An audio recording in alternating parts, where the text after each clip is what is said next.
Hello tout le monde, j'espère que vous allez bien, et cette fois-ci encore je vais vous parler de la face cachée de la Lune. Oui, d'accord, c'est vrai, mais par contre cette fois je vais vous parler de Apollo 20.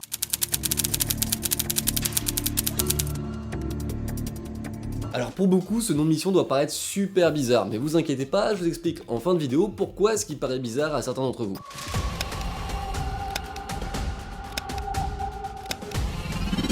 Avant ça, je vais vous expliquer un petit peu quelle est cette mission. Elle est dirigée par William Strutledge, accompagné d'une astronaute nommée Leona Snyder. Ils sont tous les deux américains et accompagnés de Alexei Leonov. Ce nom vous dit certainement quelque chose, c'est un cosmonaute russe qui a déjà pas mal bossé pour le programme Apollo, mais qui avait fait d'autres choses avant. Ils vont partir mi-août 1976 en direction du cratère Guyot qui se trouve sur la face cachée de la Lune. C'est là que se trouve la clé de cette histoire. Oui, je sais, je parle beaucoup de la face cachée de la Lune en ce moment, mais ça va, c'est passionnant comme sujet, non? Moi je pense que si, on verra. En tout cas, ce que je veux dire là est passionnant, c'est-à-dire que ils vont faire plusieurs sorties, bien entendu, hein. Leur mission c'est d'explorer la face cachée de la Lune, essayer de voir ce qu'il peut y avoir ou non dessus, et justement ils vont être servis.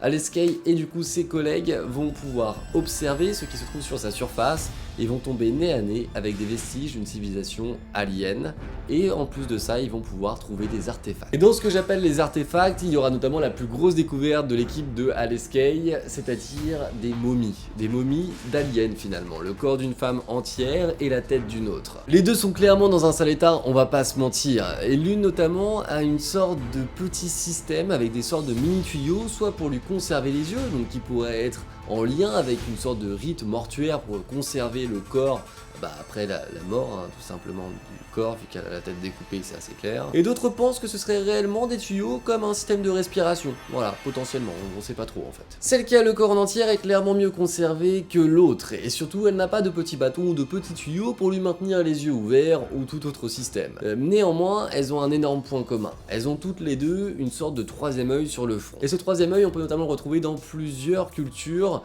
dans plusieurs divinités qui sont respectées sur Terre, notamment par les hindouistes, que l'on peut aussi nommer comme étant l'œil de Shiva. Vous me voyez déjà venir, la représentation de nos dieux, puissants, cultivés et surtout plus développés que nous, pourrait clairement venir d'aliens venant de la Lune, qui nous auraient potentiellement aidés à un moment ou à un autre de notre civilisation et de notre construction. Aussi bien appelée la théorie des anciens astronautes. J'en ai déjà fait une vidéo pour ceux que ça intéresse, mais j'en reparlerai d'ici très peu de temps dans de grosses vidéos. Et là où le sujet devient encore un peu plus cohérent, c'est à l'étude de cette photo, prise sur la face cachée de la Lune, où on pourrait essayer de reconnaître un bâtiment qui puisse se trouver sur Terre. Ça viendrait encore une fois un petit peu plus consolider cette théorie comme quoi des êtres supérieurs seraient venus nous aider. Et depuis tout à l'heure je vous passe des images et peut-être qu'une question vous vient en tête, est-ce que ce sont des réels, est-ce que c'est une reconstitution, quelles sont ces fameuses images? Eh bien cette mission censée être totalement secrète a en réalité été filmée et les vidéos ont fuité en 2007, ce qui a eu pour effet de générer un énorme buzz et notamment de faire sortir de sa tanière le commandant de cette mission, j'ai nommé William Rutledge. Donc ce seraient des vidéos authentiques et réelles.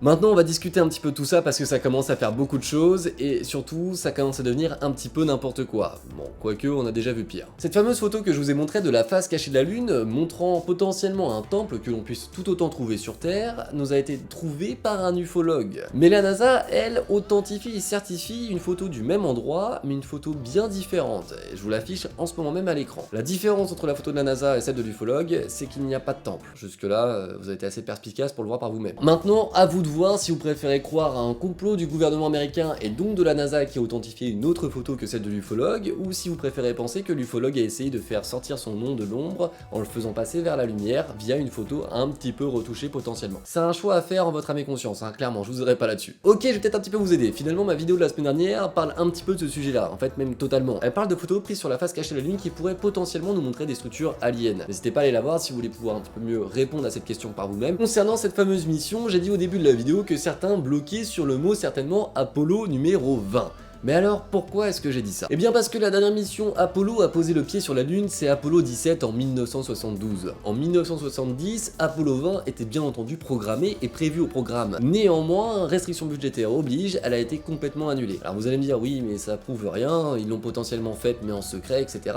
C'est vrai, mais c'est à noter quand même. Apollo 20, en plus de ne pas exister officiellement, ce n'est pas tout. L'astronaute Snyder elle-même ne laisse absolument aucune trace de vie derrière elle, c'est-à-dire qu'on ne retrouve absolument aucune preuve de son existence même. Maintenant, certainement le plus important, ces vidéos, qu'en est-il? Eh bien, son concepteur a avoué le 9 juillet 2007 que c'était une farce qu'il avait faite en publiant ces vidéos. Il aurait avoué ça sur le forum Need to Know après plus d'1 million de vues sous un pseudo. De son vrai nom, Thierry Speltz, un sculpteur et vidéaste français, et là où il a clairement plié le game, c'est qu'il l'a sorti le 1er avril 2007. Et là où je dois passer un petit coup de gueule, qui est quand même assez important, c'est que malgré ça, malgré ce démenti de 2007, on peut retrouver sur Amazon Prime, c'est clairement pas une pub parce qu'il me paye pas, le documentaire Alien on the Moon. Et sur ce fameux documentaire, il présente cette même vidéo comme étant une preuve fiable, comme étant une vidéo authentique. C'est là où je me dis que bon, quand même, les gars, c'est un documentaire de 2015.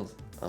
Il a peut-être été écrit en 2012, 2013, je sais pas, mais il a été publié en 2015, il n'a pas été écrit en 1980 non plus. Ils auraient dû trouver l'info aussi facilement que moi, comme quoi c'était un canular. Bon, après, on va pas gueuler sur Amazon Prime pendant des heures parce que ça sert à rien. En tout cas, avec cette info, c'est là où on se rend compte qu'il a clairement fait le plus gros 1er avril de l'histoire. C'est chapeau bas l'artiste, il a tout compris. Il a compris l'importance d'internet, des réseaux et de la communication, un moment important pour lui certainement dans sa carrière. En fait, j'en sais pas trop, je me suis pas trop renseigné sur ce qu'il a fait après et s'il avait vraiment décollé. Néanmoins, il a certainement dû faire connaître son nom, et ça c'est super pour lui. Puis après, on peut pas vraiment lui en vouloir d'avoir sa vidéo qui tourne dans des fameux documentaires assez conspi. Lui, il a juste voulu faire une farce de base, et d'ailleurs que je trouve plutôt fun, moi en fait. On s'approche de la fin de la vidéo et je dois absolument apaiser les choses. Certes, cette histoire, on sait que de A à Z que c'est un canular. Néanmoins, ça ne veut pas dire qu'il n'y a rien ni personne sur la Lune. Ça, je ne suis personne pour vous le dire, j'en sais rien, j'y suis jamais allé. À vous de penser absolument ce que vous voulez concernant cette histoire. À vous de vous faire votre avis si oui ou non il y a des aliens là-bas. Histoire de conclure, je finirai par une simple phrase. Et si les aliens existaient et qu'ils nous contactaient ou qu'on l'avait découvert, serait-il vraiment judicieux de nous en informer,